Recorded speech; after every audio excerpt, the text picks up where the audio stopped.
Pues después de ese primer programa en el que hemos hablado un poco de cuál va a ser un poco el itinerario, lo que queremos traer y todo lo demás, hoy traemos a un grande. Hoy vamos a empezar este año con alguien que se nos quedó el año pasado en el tintero, que no vamos a hablar excesivamente de él porque no fue muy prolijo, pero es muy importante. Bueno, no fue muy prolijo en cuanto a ciencia ficción y libros de... Anticipación un poco. Sí, pero a ver si sabéis quién es. Hizo ensayos, porque en ensayos sí que es, pero tiene un mogollón de ensayos. Su nombre no es su nombre, es un seudónimo. Es un seudónimo. Inglés. Pero que no es inglés, porque no nació en Inglaterra. Nacido en Motihari, provincia del Raj británico en la India, esto es, el 25 de junio de 1903. Esto es decir, por nacionalidad británico, pero su procedencia es india.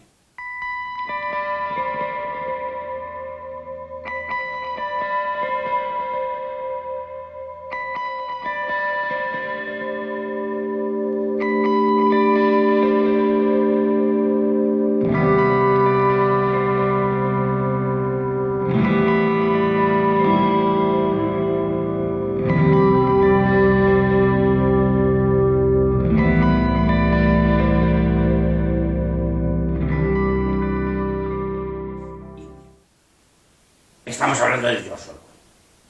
George Orwell, que su verdadero nombre era Eric Arthur Blair. Cogió el nombre porque el patrón de Inglaterra es, ya sabéis, Jorge y el dragón. George es pues como San Isidro. Sí. Madrid. San Jorge. San Jorge y el dragón.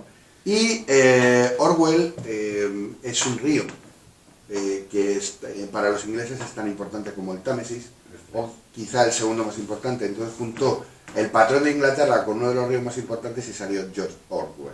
Ahí le tenéis. Conoceréis a George Orwell, sus dos grandes libros, que es por los que se les conoce, es Rebelión en la Granja y 1984. Eso es. El gran hermano te vigila. Exactamente. Lo conocéis por eso.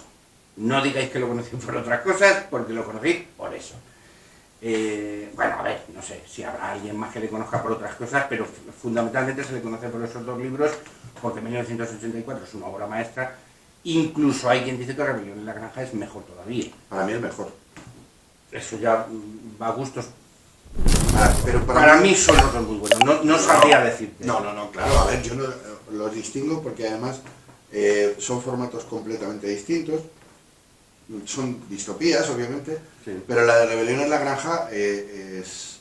Rebelión en la Granja es una fábula. Exacto. Es que realmente es una fábula. Eso es. Pero además una fábula pura y dura. Es decir, sus animalitos, sus representaciones, es que es una fábula. Muy interesante, Rebelión en la Granja. Bueno, vamos a hacer un poquito, vamos a tirar un poquito más de historia.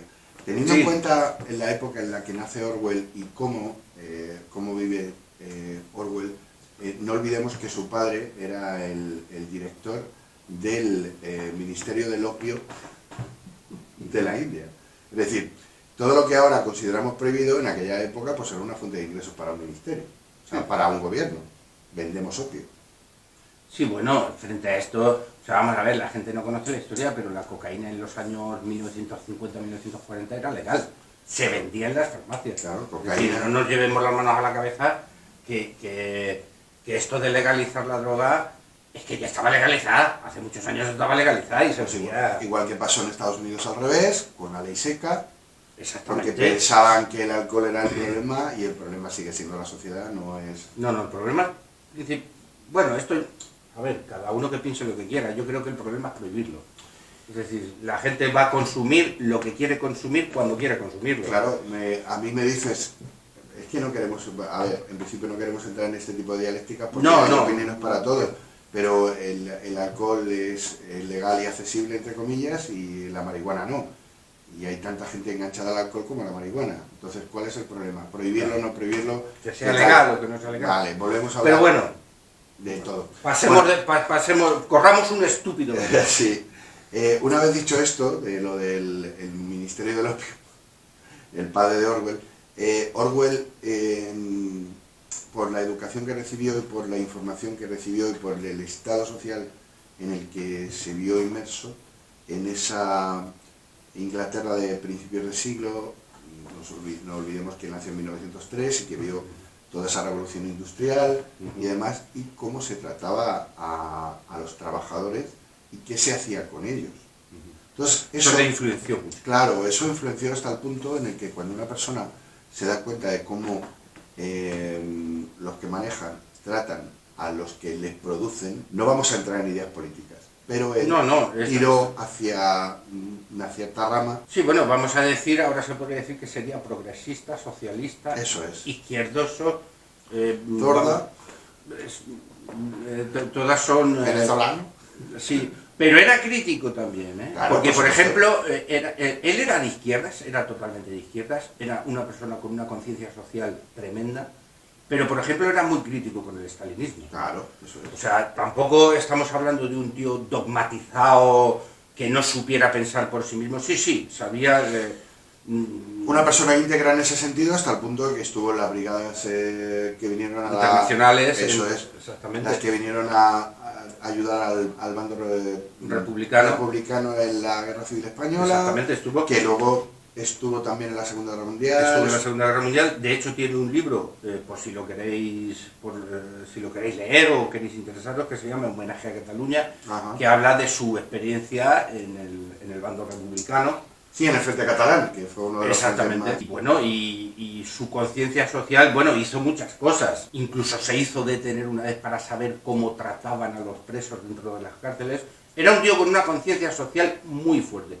Y yo creo que eso se refleja en sus obras. Está claro, eso es. Es evidente. Claroscuros. Bueno, ahí hay una parte un poco oscura. Y es su relación con la homosexualidad. Como persona de izquierdas era, digamos que toleraba la homosexualidad.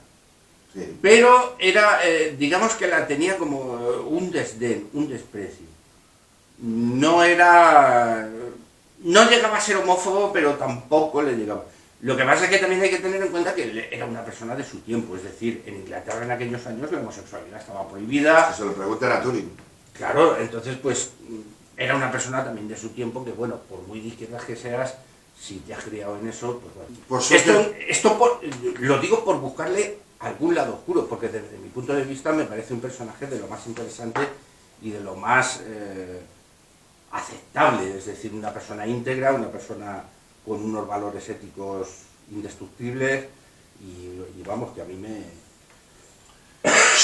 me encanta. Sobre su literatura, tampoco hay mucho más que decir, es decir, Rebelión en la Granja es un libro que más de uno dirá que es dogmático por el tema de cómo trata el poder social y económico, pero yo os aconsejo que os acerquéis un poco con pies de plomo, porque sí es cierto que tiene un sesgo socialista, ¿vale? Lo tiene.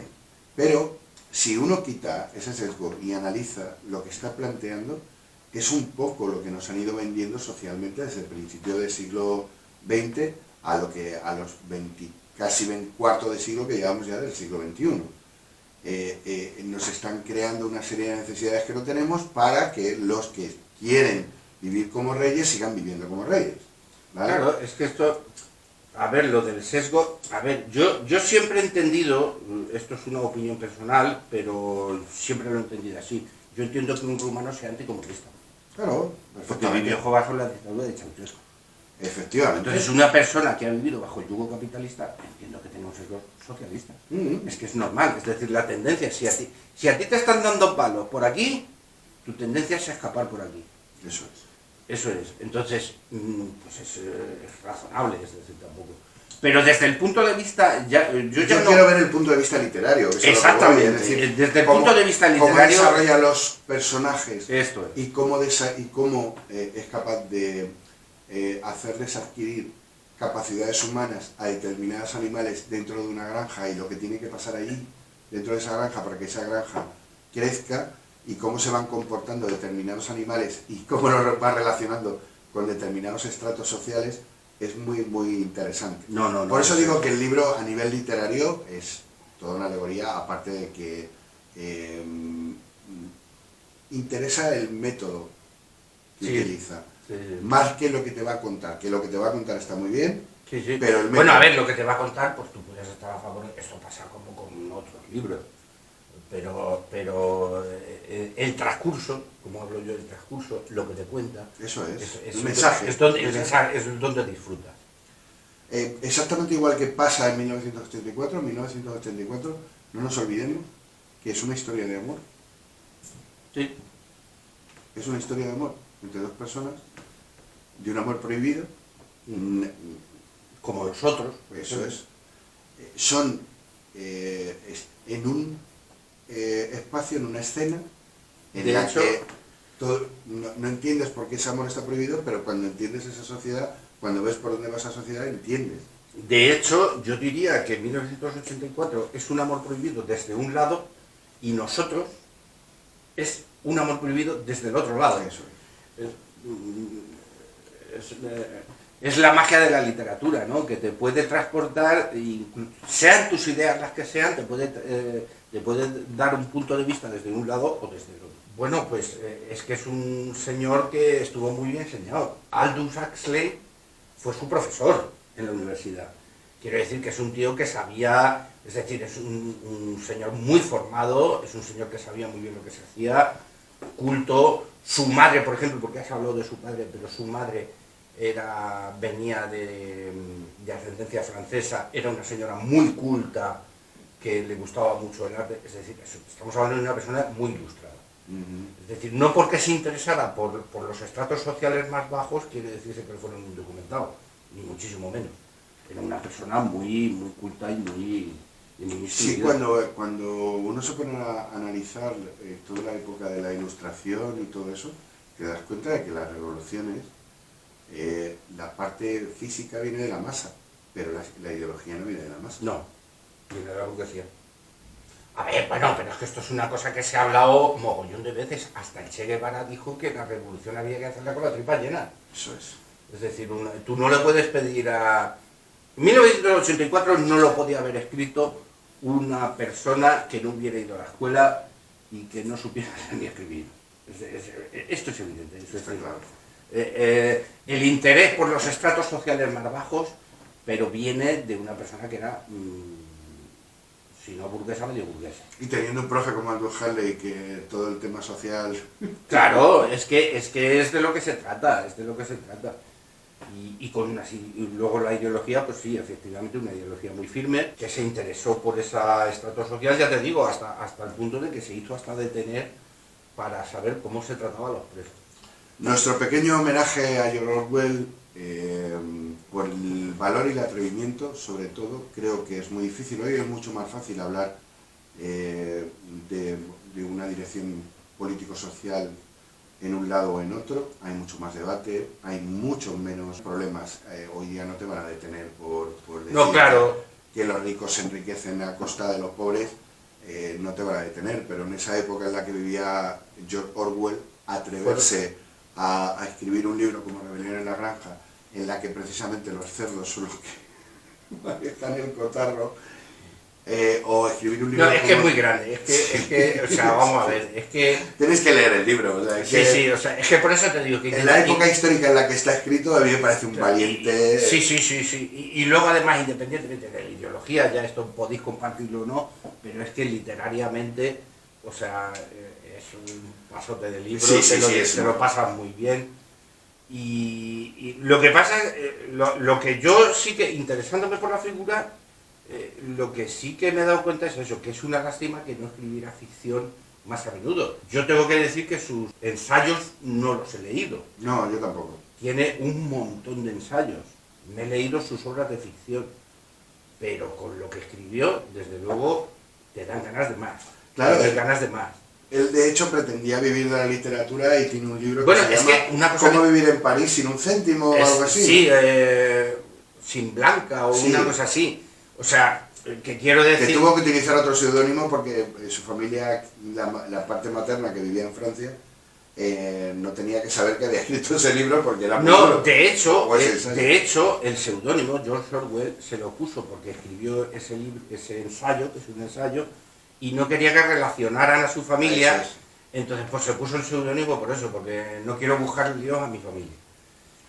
Sí, pero que él se buscaba la vida en Francia para poder vivir de la literatura, pero se tenía que buscar la vida trabajando... Hay que decir que era periodista también. Mm.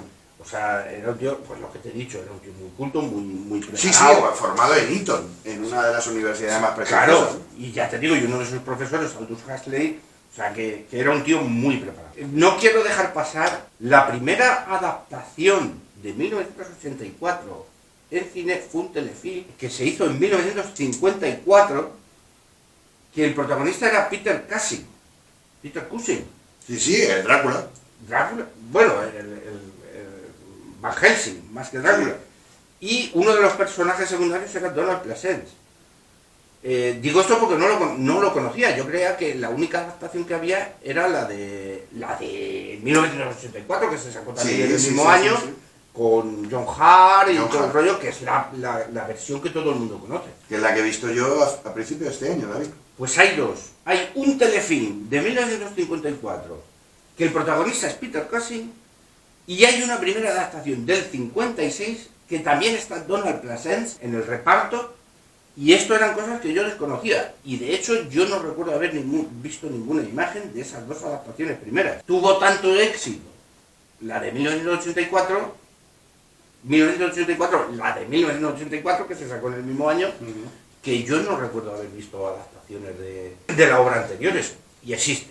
Lo digo por si lo queréis buscar. No, yo siempre las voy a buscar. Sí, yo es fácil que las busque. Uno es un telefilm, que eso va a ser más difícil de encontrar probablemente, pero hay una primera adaptación, que es una primera película, del 56. Pues yo creo que hasta aquí. No tiene mucho más. Yo lo único que... una cosa, no tuvo niños, adoptó un niño, porque la chica con la que se casó no he encontrado el por qué no pudo tener hijos. Yo tengo mi teoría, pero no la quiero decir porque no quiero manchar nombres. Pero bueno, tiene que ver con lo que hemos hablado de la homosexualidad. Yo lo entendía la primera. No sé, pero bueno, no quiero decirlo porque esto ya es una cosa mía. Y luego que murió de tuberculosis. Como anduvo en estratos sociales bajos, no sé si fue en la cárcel donde cogió tuberculosis. Estuvo mucho tiempo enfermo. Y estuvo toda su vida arrastrando la tuberculosis hasta que murió de tuberculosis. Pero vamos, un tipo que, claro, diréis, coño, solo tiene 2 libros de ficción, pero de verdad que hay que leerse. Yo lo voy a decir, Orwell va a entrar y va a salir en la taberna de Tannhäuser constantemente, puesto que yo creo que es, junto con Huxley, los que más atinados han estado en la sociedad que tenemos ahora mismo, aunque no tengan la misma forma, pero ahora se llaman móviles y ordenadores portátiles, pero el gran hermano te vigila, eso está ahí. Eso está ahí y hay gente que todavía no se ha enterado. Y habrá quien no se lo crea, pero está ahí. Se ha hecho de otra forma. El otro día alguien, un amigo nuestro, no sabía quién era Mark Zuckerberg, pero todos sabemos Sí, más o menos. quién es el gran hermano. Pues eso, despedirnos con este primer programa de Orwell. ¿Cuál es el próximo capítulo? No lo sabemos. Ahora mismo no lo sé, pero bueno, estar atentos.